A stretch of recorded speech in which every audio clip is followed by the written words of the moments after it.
Hey guys, welcome back to another interesting video of Trading Basics, and in this video I'm going to show you how can you convert currency into your interactive brokers. So without any further ado, let's dive right into this exciting video.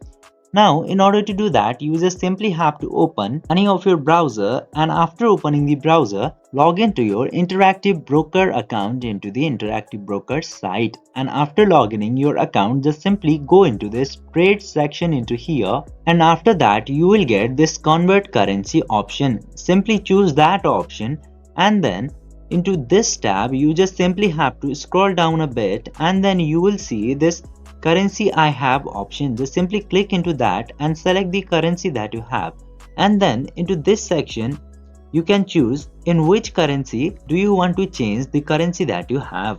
And after selecting this other option, just simply select the amount that you want to convert. Then after that, click to this submit option, and then your order will be sent. And after doing this very easy steps, you can easily convert your currency in interactive brokers. I hope this video was helpful for you. If yes, don't forget to like, share and subscribe to the channel to never miss another update. Thank you for watching the video.